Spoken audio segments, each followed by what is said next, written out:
Ayun, oh. Shout out po dito sa mga banal na aso ng mga congressman na ito.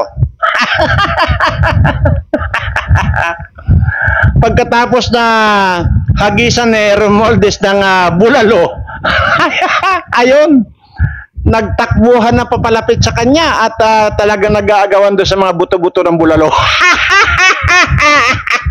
Ay, dito nyo na makikita mga kaibigan, mga kababayan, yung pagiging mga banal na aso, itong mga ulol na ito. Pero bago dyan, siyempre, pwede bang kalimutan kong wag batiin itong aking mga subscribers? Siyempre, hindi. Ayan po, at sa lahat po ng aking mga subscribers, ay hayaan nyo pong ipaabot ko ang aking mapagpalang pagbati sa inyo, na sana manawari ay nasa mabuti kayong kalagayan at ligtas sa anumang uri ng kapahamakan. At sana nga po ay dumating na po yung swerte sa inyo upang sa ganon ay hindi nyo na asahan itong gobyernong ito na para tulungan kayo, dahil talaga naman pong wala na kayong maaasahan dito sa mga banal na aso na mga congressman na ito. Ayan. At siyempre, ito na po yung ating pag-uusapan na paulit-ulit ko na lamang po sinasabi rito. Sa totoo lang po itong mga congressman ito, mga walang utak eh. Lalo na yung Romualdez na yan. Bakit ko nga po ba nasabi ito? Alam naman po natin, kabi-kabila na po yung lumabas na inurong na nila yung pagsasampa ng impeachment dito kay Sara Duterte. Ayan. Matagal ko na sinabi ko naman po yan eh, anong ground ng pagsasampa nila ng impeachment dito kay Sara Duterte? Ay wala naman talaga. So ngayon, lumabas, para lang inilabas lang nila yung katangahan nila. Di ba? Ang laki po ng impact yan sa mga taong bayan. Yung pagkatapos nilang ilabas yan, lalo na itong Franz Castro na ito na terorista at NPA na ito, ay imaginin mo, basta nila nagsalita na impeach, pinag-uusapan na raw nila sa Kongreso ang impeachment ni Sara Duterte. So ngayon biglang bawi nila. Dahil wala naman talaga. Unang-una, di ba sinabi ko, kung lumusot man dyan, dahil mga tanga nga ito, di ba, sinasabi ko mga tanga yan, kung lumusot man yan sa kanila, ay dito sa Senado, hindi po lulusot yan. Kasi kahit pa paano, itong mga senador naman, mga talino yan, kahit mga kingkoy minsan, madalas. Diyan nga, nagkakagulo na rin dyan sa Senado eh, dahil doon sa sinasabi nilang nagtraidor daw sa kanila. Dahil doon sa pag-leak ng mga usapan nila doon sa executive session, di ba? At sinabi ko rin po yan. Madalas niyo pong marinig sa akin, ito pong mga ito, matatalino lang po, magnakaw ito. Pero, wala po silang talino pagdating po dyan sa mga pagpapalakad ng ating bansa. Sila po ang gumagawa ng batas dyan. Pero ano yung mga ginagawa ng batas? Instead na pumabor dito sa ating mga mahihirap na kababayan, sa kanila din pumapabor yung mga ginagawa ng batas. Di tanga. Sabi ko nga, tanga. Pero matalino lang silang gumawa ng batas para pabor sa kanila. Tingnan nyo yung extra expenses na yan. Or extraordinary expenses nila. Silang gumawa. Di ba? Tapos ngayon, ang pag-iinitan nila, itong si Duterte, si Sara Duterte. Di ba? Tapos nga, ngayon, na-realize nila, yung ini-issue nila kay Sara Duterte na 125 million, ayan naman ay galing kay Andres Disaya. Ibinigay ni Andres Disaya yan dito kay BP Sara. Nasabi niya, sige, i-distribute mo na yan bago pa lang ma-expire or either bago pa lang maibalik yan sa treasury. Kaya nga, in 11 days, i-dinispose yan ni Sara Duterte. Tapos yun ang sisilipin nila. Talagang mga unggoy ito. Mga banal na aso nga. Ito yung mga certified na mga yung aso na naglalaway. Kaya nga nung hinagisan Antimano ito na ni Romualdez ng bulalo, ng buto-buto ng mga bulalo. Ayan, nagparo-paro yan, nagparo-paro na. Umalis na sila sa PDP Laban na kung saan yung PDP Laban yan ang nagpanalo sa kanila. Kaya nandyan sila dahil dyan sa PDP Laban. Ngayon, inalisan nila dahil dyan sa buto-buto ng bulalo na hinagis ni Romualdez. Na naglalaway nga ito, parang yung mga makakita ba kayong mga asong ulol? Ganun yun. Kaya ito yung mga banal na aso. At talagang hindi nakarespeto itong mga animal na ito eh. Kaya masisisi nyo ako rito kung ganito ako magsalita? No. Kasi yun ang totoo. Tapos hiya-hiyaan daw itong si Dalipi at saka itong si Gonzales. Kunwari, hiya-hiyaan.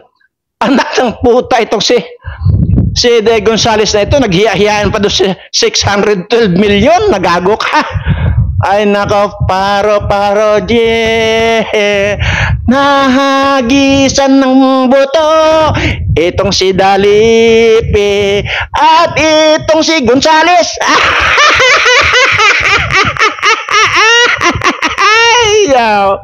Di ba? Kaya nga, yun ang sinasabi ko, na mga asong ulol ito. Pero mga banal na aso. Ngayon, para nyo na lang ipinakita, lalo na ikaw Romualdez, para mo na ring ipinakita dito sa sambayan ng Pilipino ang katangahan mo. Dahil nakipagsabwatan ka pa dito sa mga komunistang sina Franz Castro na ito, NPA na yan, na siya ang gagamitin mo para sa impeachment na yan. Hindi ba't nagbigay ka pa nga 145 billion? Ngayon anong nangyari? Ipinakita mo lang sa tao yung katangahan mo. Dahil unang-una, hindi mo man lang inisip na papaano nyong i-impeach si Sara Duterte na wala naman talagang ground for impeachment. Ganun lang yon. Ganun lang mag-isip, Romualdez, kung ikaw ay sinasabi ko may bagay, wala namang kwento. Kung mayroon mang utak, ito tao. Yung nasa laman ng ulo ito. Ngayon, biglang bawi kayo. Sinabihan lang kayo ni President ni Duterte, go ahead! Umurong na ang bayag nitong mga animal na ito, mga banal na aso na ito. See?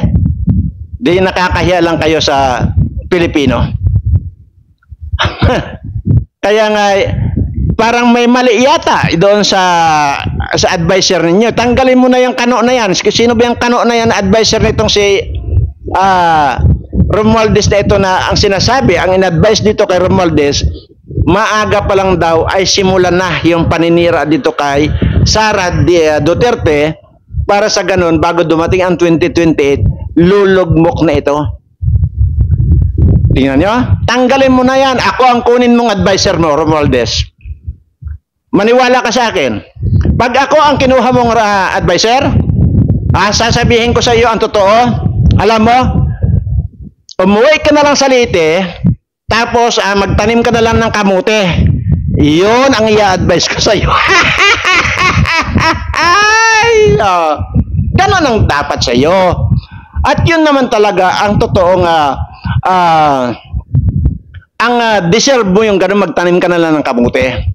Kisa naman, pinapahirapan mo itong mga kababayan ko kung sino-sino ang mga binabayaran mo, mga hindi naman talaga makakatulong sa iyong kandidatura o sa iyong ambisyon. Hindi sila makakatulong bagkus ibabagsak ka ng mga yan.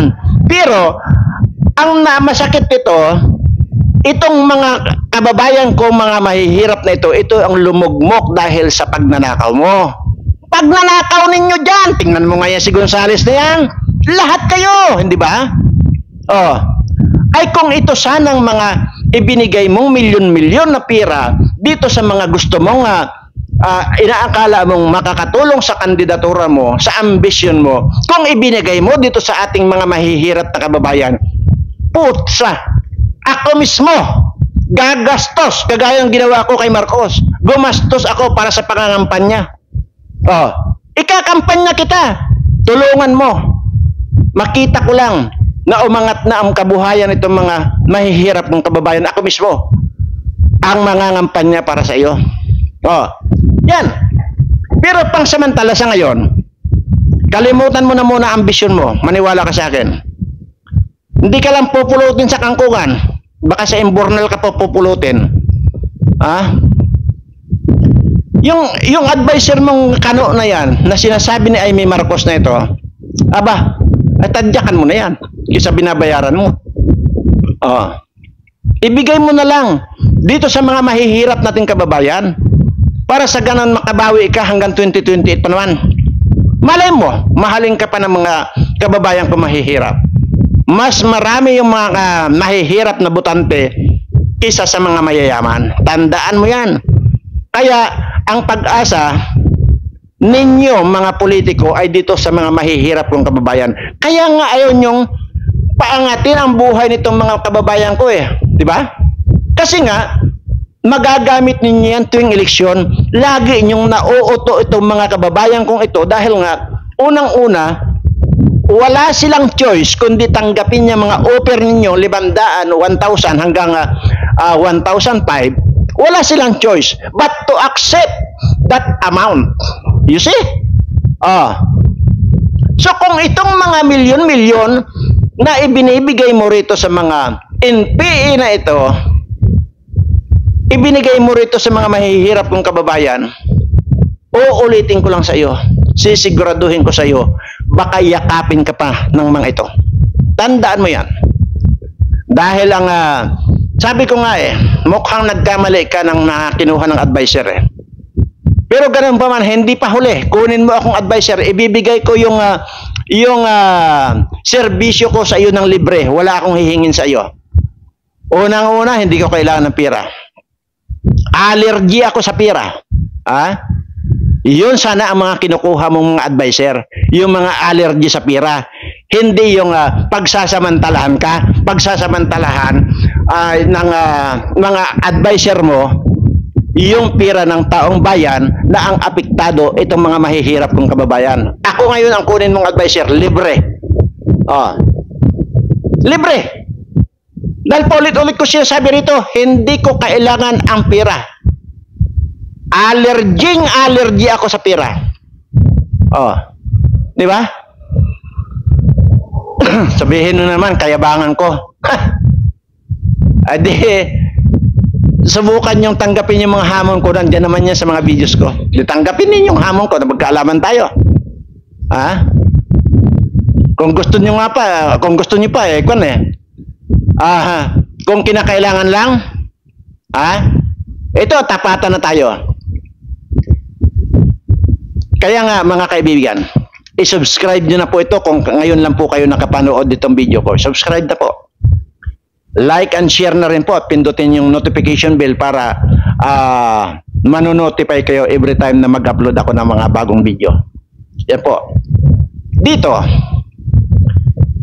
sa huling pagkakataon, panibagong hamon to sa inyo. Kung talagang kayo ay makabayan. Kung kayo talaga ay talagang maglilingkod sa bayan at hindi yung sariling bulsan nyo lang ang pabubutid-tidin ninyo. Ito ang hamon ko sa inyo. Magkano ang utang ng Pilipinas sa kasalukuyan kung hindi ako nagkakamali na sa 24 trillion ba? 24 trillion? So more or less, hindi ko sigurado. Kung 24 trillion yan, para wala ng problema ang bayan, para wala ng problema ang Pilipinas, na hindi na natin kailangan ng mangutang, umalis lang kayong lahat dyan. Magpipirmahan tayo na yan ay sa harap ng mga international media. Magpipirmahan tayo na lumayas lang kayo dyan. Ako na ang magbabayad ng utang ng Pilipinas. Nabigla kayo ngayon. Pero hindi nakakabigla yan.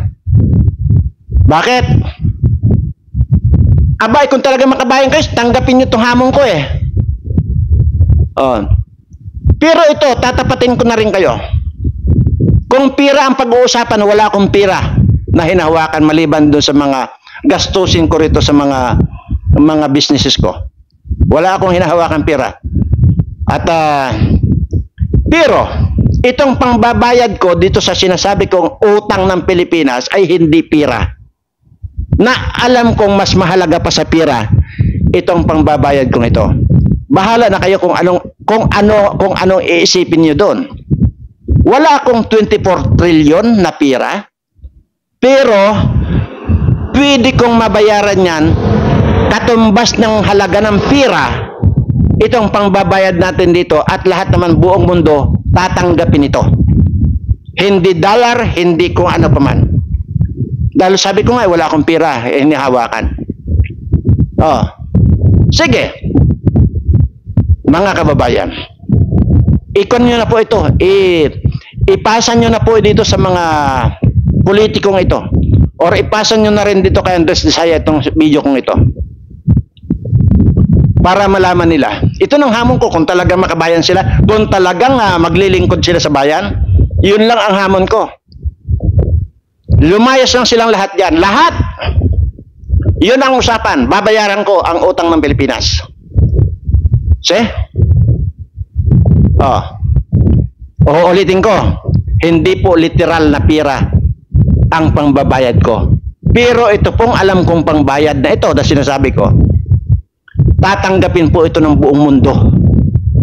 Wala, mas mahalaga pa po sa pira itong sinasabi kong pangbabayad ko sa trilyon-trilyon na utang ng Pilipinas. Unang-una, bakit ako naghahamon ng ganito? Dahil hindi ko rin naman napapakinabangan na ito, di ba? Sinabi ko na yan. Hindi ko naman pwedeng dalhin ito doon sa tindahan para papalitan ng pira. Even though, papalitan at papalitan ito. Sigurado ako dyan.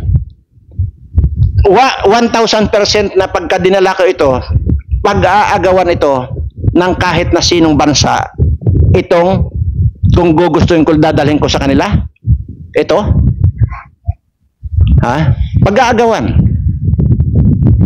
Kaya lang hindi ko mailabas-labas ito dahil nga unang-una sasabihin ninyo sa akin saan galing ito.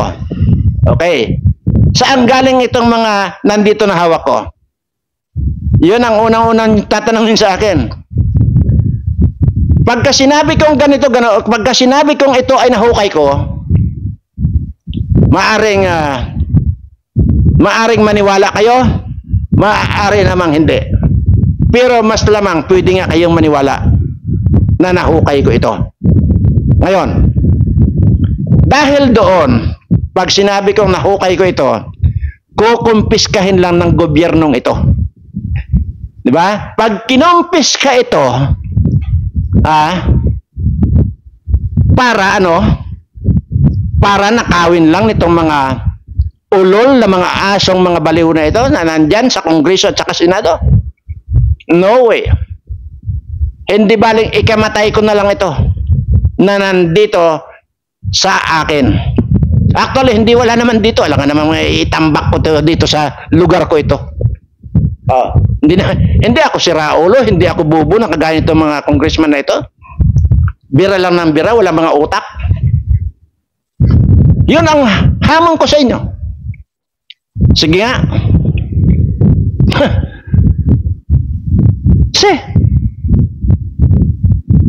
Tanggapin nyo na itong hamon ko. Dahil, ngayon, ang sasabihin nyo, ako ang papalit sa inyo. Hindi rin. Mag-a-appoint ako ngayon nung mga tao nandyan. Kasi sabi ko nga po wala po akong plano kahit noon pa na pasukin ang politiko. Dahil nandyan lahat ang kademonyuhan. Kagaya ninyo, di ba? Mga demonyo na kayo di ba? Mga demonyo. Kaya wala akong plano. Ngayon, kung tatanggapin yung hamon ko, at least, pagka kayo ang nagsipaglayasan dyan, wala nang problema itong mga kababayan ko. Mamumuhay kaming itong mga kababayan ko ng karangyaan. Dahil sinisigurado ko, kahit pabayaran ko lahat ang utang ng Pilipinas, marami pang sobra para dito sa mga kababayan ko. Kaya ngayon sinasabi ko, di ba, kung inyo pong nagigets yung mga hint ko dyan dati sa inyo, dati pa, may mga hint na po ako binitawan sa inyo. Na ang sabi ko nga po rito, ang mag-subscribe dito sa channel ko, so swertehin. Bakit nga pa sinabi ko yon? Kasi nga, pinag-aaralan ko kung paano kung ilalabas itong mga nandito sa akin na pwedeng maging pira. Sabi ko nga, wala akong pira. Hindi ako humahawak ng pira. Yung mga sekretary ko, yung mga ang mga humahawak ng pira, hindi ako kailanman humahawak ng pira. Ultimong, bibili lang ako ng sigarilyo ko. Hindi ako bumibili. May bibili na kung gusto kong pagkain ko. Hindi ko pinapasayaran ng pira itong kamay ko. Pero, kalabisan naman yung sasabihin kong allergy ako sa pira. Yun po ay bunga lamang po ng kanyon. Bunga lamang po ng pagkagalit ko din sa mga animal na mga kawatan ng mga panito. Mga kawatan ng mga politikong ito. Ito na po yung video na ito. Ang lahat po ng mga kaibigan ninyo, or either i-post nyo na po yan dyan sa kahit na sinong channel yan, sa FB or ano pa man, lahat po yan, ipamalita nyo na po ito, i-share nyo na po ng i-share doon sa mga kwan, para malaman po ng tao.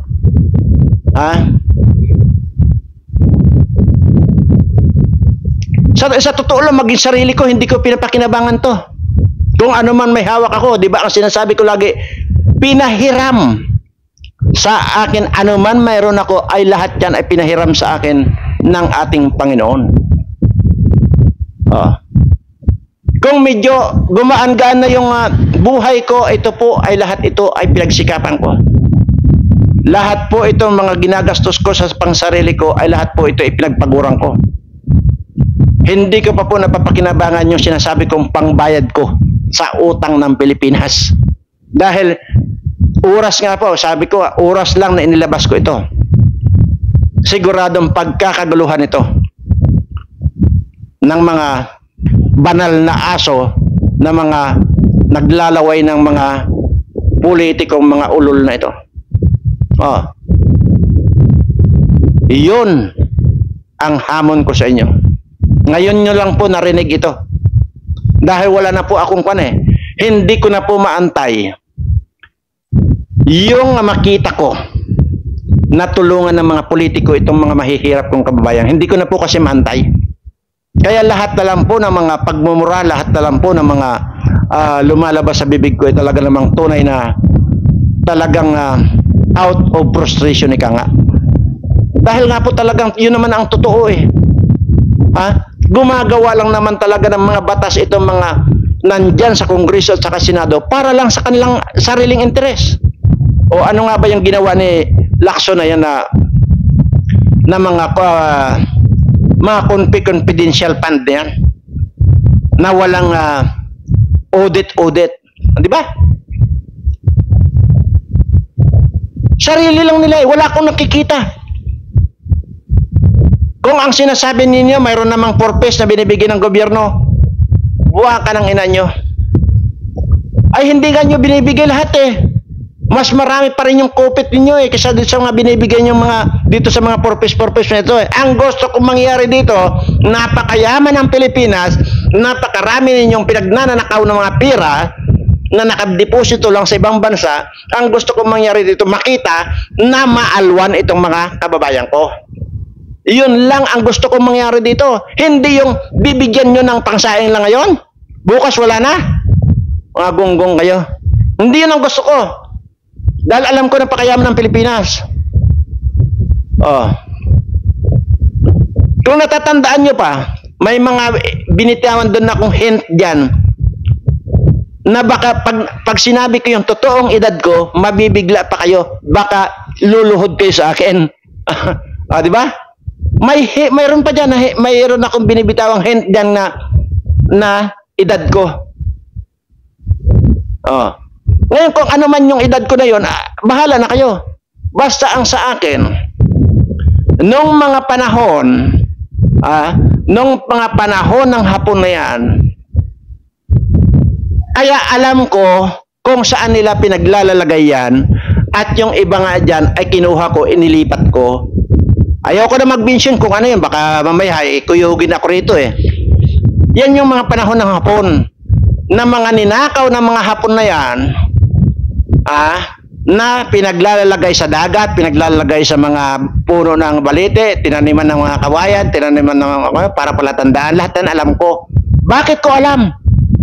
Kasi kasama ako sa mga nagbuhat. Kasama ako dyan. Sinasabi ko bakit ako buhay pa? Kung inyo rin matatandaan, nagpapabaril ako. Di ba? Lumalaban din ako ng pustahan, umalis lang itong mga animal na mga kawatan diyan. Barilin niyo pag hindi tumalab ang bala na ipinambaril niyo sa akin, lumayas kayo. Di ba? Kaya kung ito, noong panahon ng Hapon na yon, na sinasabi ko nga, pagkatapos namin bitbitin lahat, yung mga ninakaw ng mga Hapon, hindi ko nasasabihin kung ano mga pinagnanakaw ng mga Hapon na yan, at ibinaon sa kung saan-saan, alam ko nga lahat, dahil pagkatapos namin kunin yun, lahat yun ng mga kasama ko, kami mismo, pinagbababaril nila, pinapila nila kami, binaril kami ng binaril. Pero sa kasamaang palad, ay hindi naman tumagos. Nandito po, nandito sa likod ko ang ebidensya. Wala po kayong makitang likod ko, maliban doon sa bakat ng bala. Lahat po yan, likod ko, tad-tad po ng bala yan. Dahil pagkatapos nga namin lahat na mahakot yung mga pinagnanakaw ng mga Hapon na yan at ibinaon namin doon sa kung saan-saan, pinagpapaklay na kami. Pinagbababaril na kami. Pero siyempre, natural, nung pinagbababaril ako, nagdapa-dapaan na, kunwari ako. Oh. Kaya ito pong likod ko. Sabi ko nga sa inyo baka pag itong mga itong mga kawatan diyan sa gobyernong ito at makita yung likod ko, tad-tad lahat yan ng bala. Wala kayong makitang balat yan o ano. Basta ang makikita nyo sa likod ko, tama ng bala. Pero ni isa walang tumagos dyan. Oh, yun to na sinasabi ko. I-share nyo na po ito, or either itag nyo na po ito, para sa ganun ay matapos na ang problema natin. Kung gusto nyo, bago pa ako mamatay. Pero ang pagkakaalam ko kasi, hindi naman ako namamatay. Yun ang pagkakaalam ko. Dahil kung inyong iisipin, imagine mo, yung panahon ng gira na yun, ay buhay na pala ako noon. At kung na pala ako noon, tao na pala ako at mama na pala ako at nakapagbuhat na nga yung mga ninakaw ng Hapon di malaki na ako, matanda na ako. Oh. Kaya yun ang sinasabi ko sa inyo. Misteryoso yung sinasabi ko sa inyo, yung ibinigay kong hint dyan sa inyo, na kapag malaman ninyo ang edad ko, mabibigla kayo. Baka hindi lang kayo mabigla, baka magtirik pa kayo ng kandila at pag-cross pa kayo. Lalo na kung makita nyo yung likod ko. Wala na po akong likod. Natural, hindi ko naman pwedeng ipakita rito dahil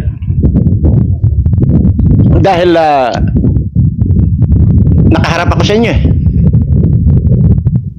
O yun. O ulitin ko lang po. 24 trillion ang utang ng Pilipinas. Kasi sila lang naman ang nangutang na yan I-take over ko na. Magsipaglayas na lang itong mga nandyan sa kahit kasi magmula sa presidente hanggang sa liit-liitan. Magsipaglayas lang, babayaran ko ang utang ng Pilipinas na 24 trillion. Ngayon, baka sabihin nyo sa akin, nasaan yung 24 trillion ko? Wala naman ako maipakitang pera.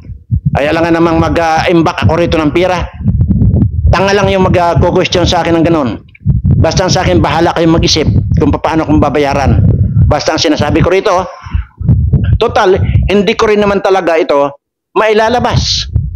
Sigurado kukuyugin ako at sasabihin dito, kukumpisahin lang ito ng gobyerno at sasabihin na ito ay government property.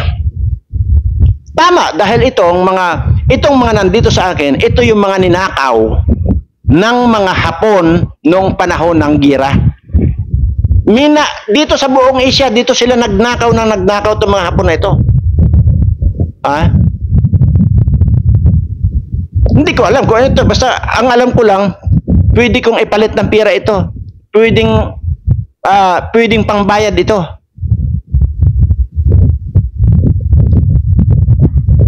Hindi lang kamay tatanggapin ng kahit na sino yan, ng mga foreign country yan.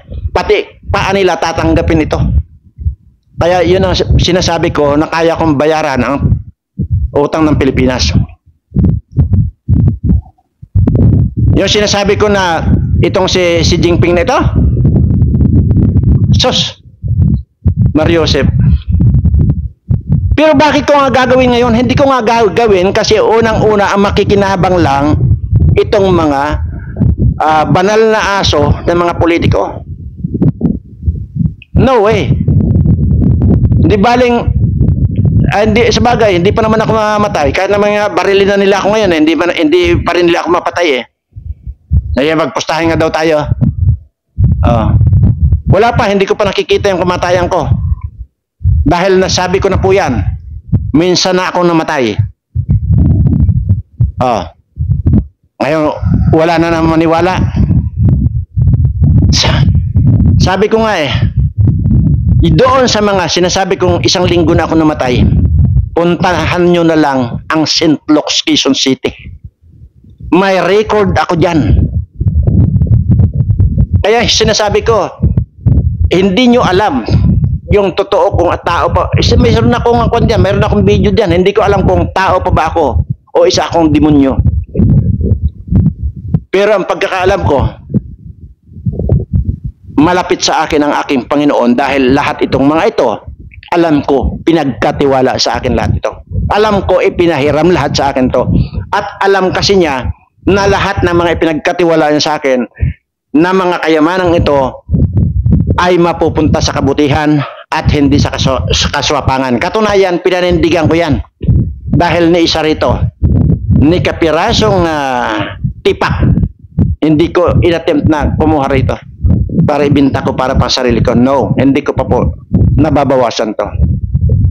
Pero ayon sa computation ko, kung trilyon lang din naman ang pinag-uusapan, kayang-kaya pong bayaran itong utang ng Pilipinas. So tama na po yun at baka dumami na yung kayabangan ko. At basta ang sinasabi ko lang, kung gusto nyong patunayan na talagang totoong namatay na ako, nandyan po. Nakatayo pa po dyan yung St. Luke's Hospital na magpapatunay na ako ay namatay na ng 1 linggo. So paano ako nabuhay? Yun ang tanong. At sila rin dyan ang magpapatunay na nabuhay na lang ako. Sila rin. Diyan sa St. Luke's Hospital, sinasabi ko na, puntahan nyo, patunayan ko sa inyo. Kaya ito mga nagbabalak patayin ako, no way. Makikipaglaban ba ako ng pustahan? Mai-challenge ko ba? Kaya ko ba mag-challenge sa kahit na sinong politiko dyan, kahit na lahat sila yan, babaril sa akin? Pero pag hindi nga tumalab yung balang pang babaril na sa akin, either akong babaril sa kanila, or either lalayas lang sila. I-share nyo na po ito, or either itag nyo na po sa dapat na inyong iniisip na makarating itong video ito. So maraming salamat po at sa lahat po ng aking mga subscribers, nawa, antayin lang po ninyo, darating na rin po yung swerte sa inyo. Maraming salamat po.